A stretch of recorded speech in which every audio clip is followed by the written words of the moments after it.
أعوذ بالله من الشيطان الرجيم بسم الله الرحمن الرحيم حافظوا على الصلوات والصلاة الوسطى وقوموا لله قانتين. C'est le verset 239 de Surat al-Baqarah, 12e chapitre du Saint-Coran. Traduction de ce verset est la suivante. Observez rigoureusement les prières, et en particulier la prière du milieu, et mettez-vous debout devant Allah avec soumission. Dans ce verset, Allah a mentionné, et en conseillant l'importance de toutes les prières, c'est pour ça qu'il a dit que observez rigoureusement, ça veut dire protéger. Hafizu, ça veut dire, c'est un verbe qui est utilisé dans la langue arabe qui est mufa'ala, signifie c'est quelque chose mutuel, réciproque. Si les fidèles protègent et gardent leur prière, ils sont aussi protégés par la prière. Les prières vont aussi les protéger.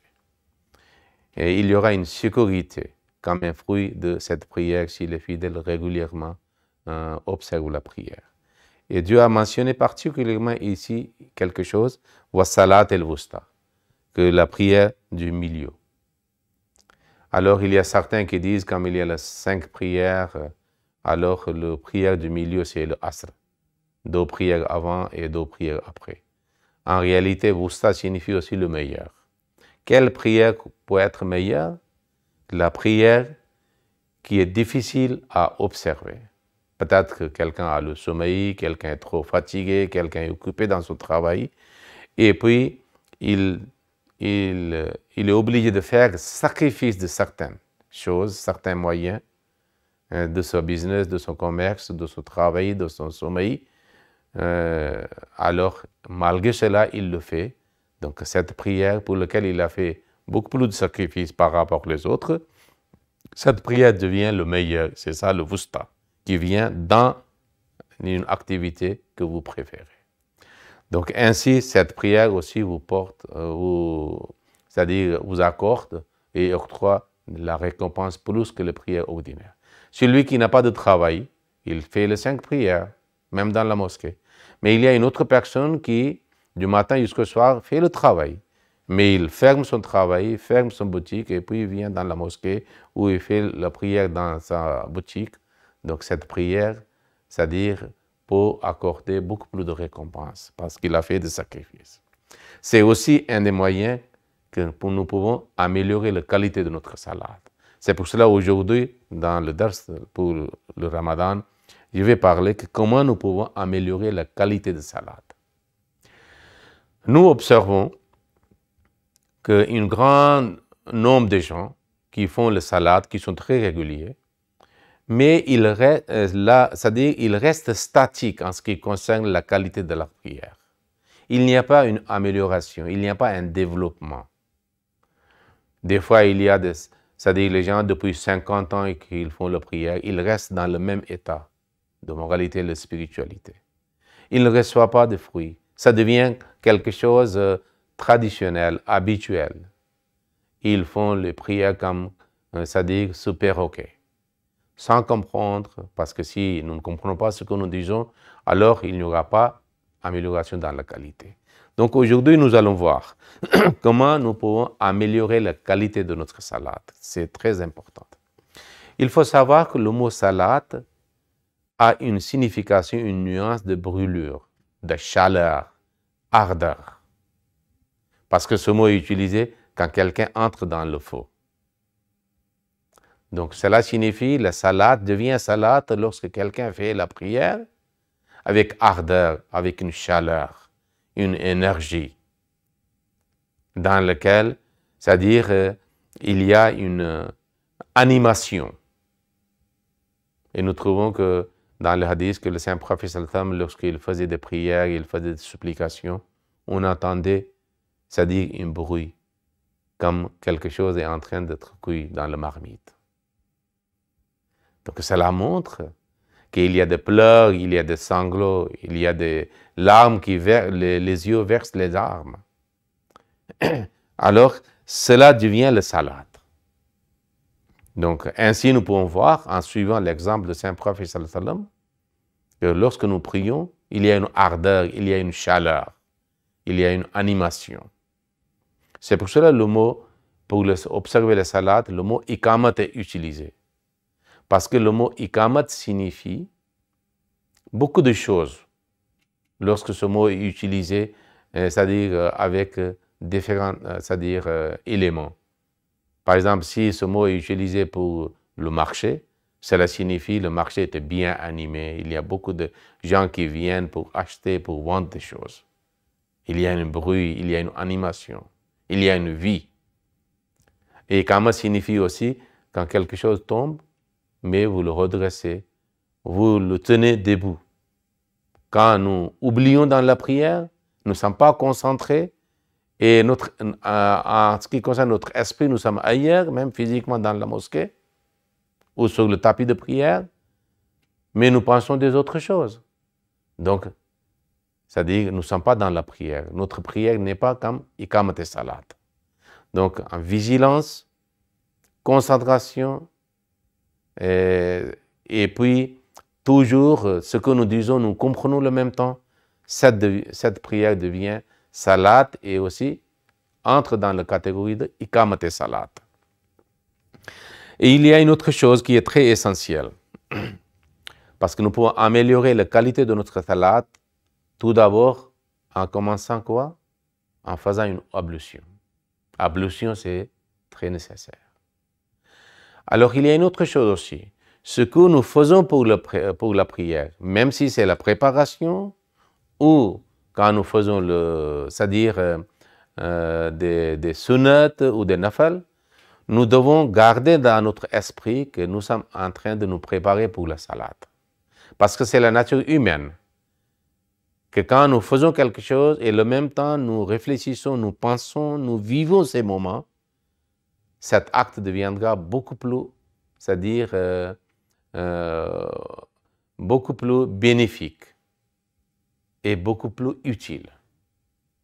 Alors, c'est pour cela qu'Allah dit, nous a commandé de faire l'ablution. Ablution signifie quoi? Parce que cela ajoute pour améliorer la qualité de notre salat. Quand nous faisons ablution, nous lavons certains organes. Et ce sont des organes que nous utilisons pour faire quelque chose, soit le bien, soit le vice. Alors quand nous lavons, cela signifie symboliquement, nous disons à Dieu qu'au Dieu, ce sont des organes que nous avons utilisés pour faire certains péchés. Alors nous lavons. Laver les mains signifie, nous voulons nous débarrasser de ce que nous avons fait. C'est une sorte de confession et désir pour se débarrasser de ces vices. Nous ne voulons pas qu'ils restent attachés, c'est-à-dire avec nous. Donc, ablution a une philosophie très, très approfondie. Et après, le même temps, nous pensons à ce moment-là que nous allons bientôt faire la prière. Nous allons dans la mosquée. Concernant l'ablution, il ne faut pas ignorer une réalité que le Saint Prophète sallallahu alayhi wa sallam a dit que celui qui fait une bonne ablution, comme le Saint Prophète sallallahu alayhi wa sallam avait fait, il dit que lorsqu'il lave le main, les péchés qui sont attachés ou commis par le main sont effacés. Lorsqu'il lave le visage, tous les péchés attachés ou faits par le visage sont effacés. Ainsi, il lave ses pieds aussi. Et pour faire le péché, il est marché vers le péché, c'est aussi effacé. Jusqu'à que le Saint Prophète sallallahu alayhi wa sallam a dit Ma akhire katril ma'i hatta yakhruja naqiyan min az-zunub. Quand quelqu'un fait une bonne ablution, bien lavé, alors après avoir fait cette ablution, comme il a rendu propre ses organes, ses parties du corps qu'il avait utilisées durant la journée, sont lavés physiquement, alors il est aussi lavé de ce péché qu'il avait commis. C'est pour ça qu'il a dit que le péché ou les erreurs commis entre deux prières sont effacés. Parce que quand il fait ablution, fait la prière, Allah efface et pardonne ses péchés. Le saint prophète sallallahu alayhi wa sallam a dit qu'il est purifié de péché, et puis il a dit que puis il marche vers le lieu de salat. Alors il a dit hatta yakhruja naqiyan min az-zunub. Il sort de c'est-à-dire purifié de ce péché, il devient propre comme il était innocent avant et sans faire de péché. Même Hazrat Ousmane bin Affan radiyallahu ta'ala anhu, c'est-à-dire a relaté une parole de saint prophète sallallahu alayhi wa sallam dans laquelle il a dit Qala Rasulullah sallallahu alayhi wa sallam Man tawazza'a fa ahsana al-wuzu' kharajat khatayahu min jasadihi hatta takhruju min tahti azfarihi. C'est-à-dire, ses péchés sont supprimés, qu'ils sortent de son corps, jusqu'à, c'est-à-dire qu'ils sont dans ses ongles aussi. Donc, c'est un moyen de purification. Plus en plus nous sommes purs et exempts de péchés, et les péchés sont lavés, alors plus en plus nous pouvons améliorer la qualité de notre salat. Nous savons très bien, en état de pureté et de purification, nous sommes devant le Dieu et nous commençons notre prière. Alors le terrain est déjà, c'est-à-dire préparé. Comme le fermier agriculteur, il prépare le terrain, puis il sème les semences. Il jette le grain. Donc ainsi, l'ablution joue un rôle de préparation de la terrain, de notre cœur et notre âme pour faire la prière.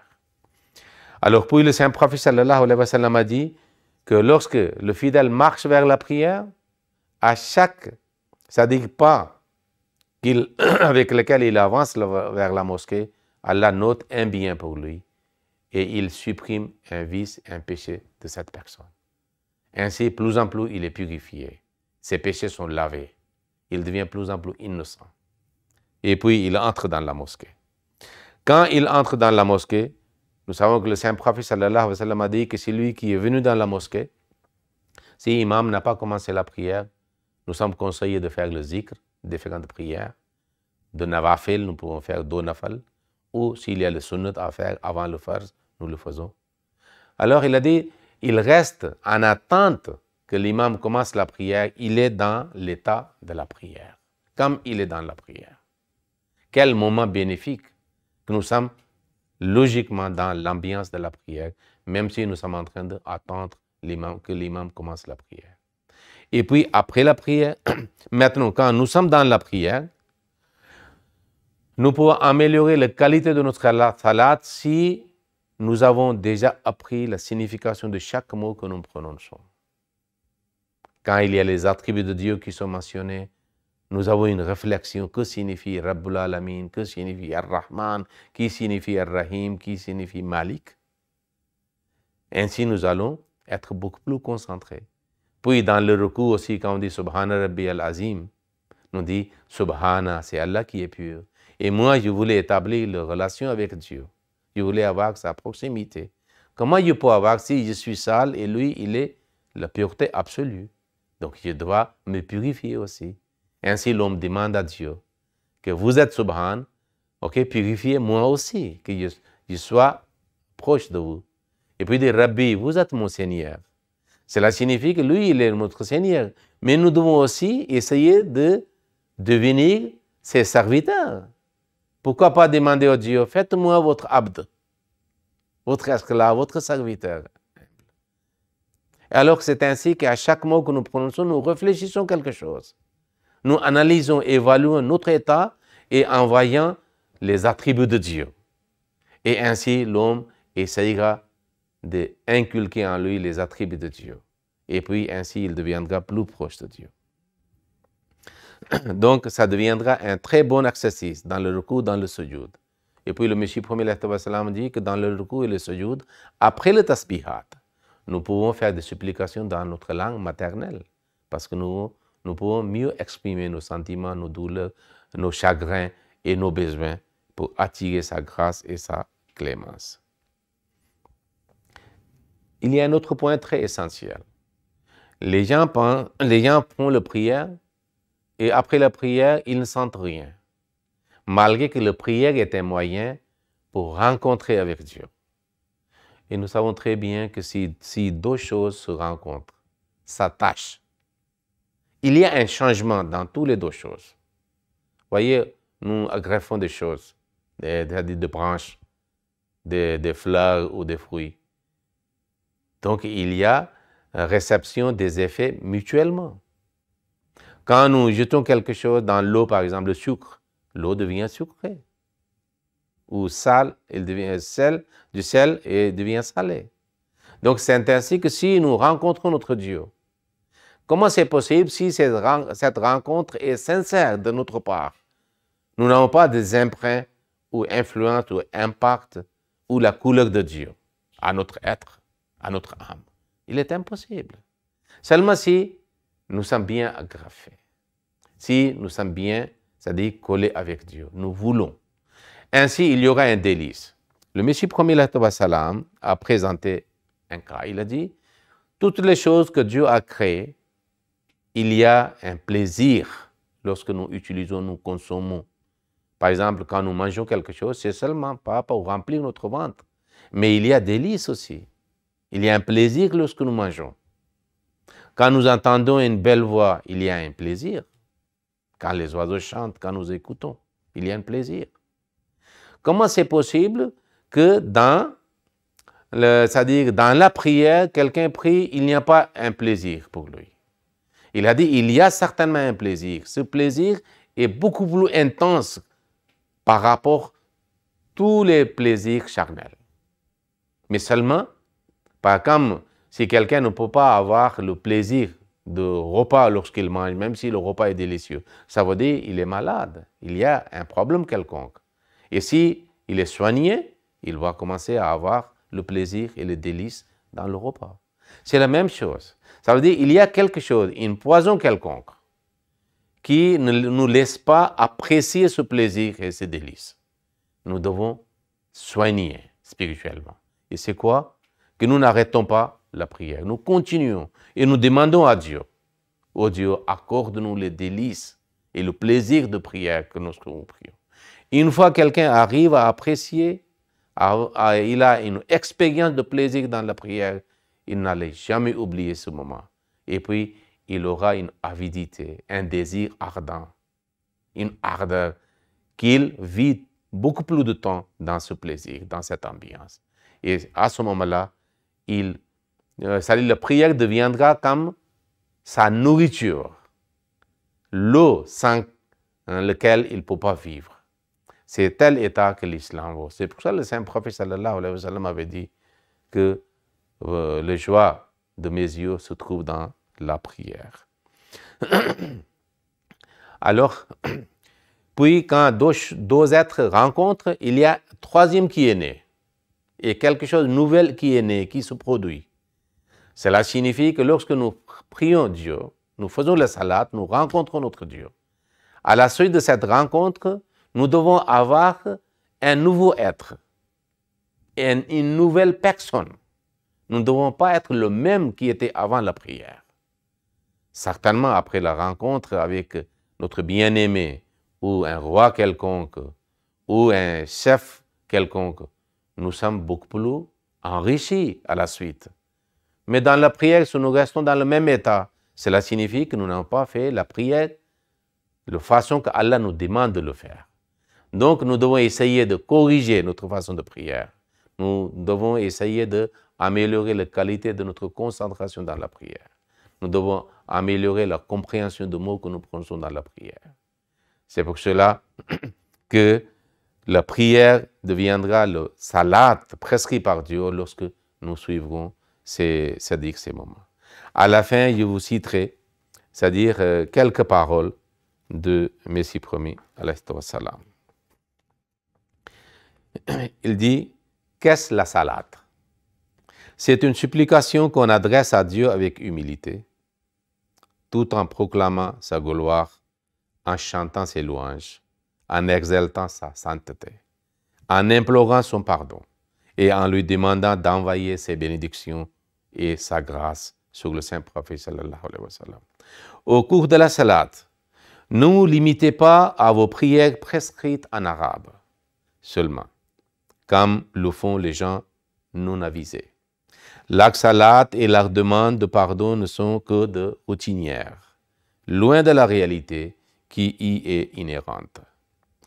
Mis à part la récitation des versets coraniques qui sont des paroles de Dieu et les prières transmises par la tradition qui sont les paroles du Saint-Prophète sallallahu alayhi wa sallam, alors il y a aussi dans la salat vos propres supplications.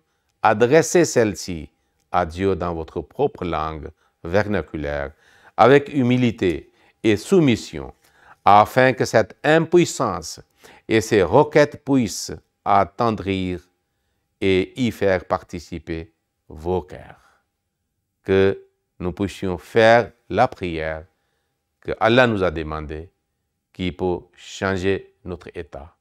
Et puis, nous pouvons ainsi améliorer la qualité de notre salat, qui deviendrait un moyen pour s'approcher de Dieu. Allahumma salli ala Muhammadin wa ala ali Muhammadin wa barik wa sallam innaka hamidun majid.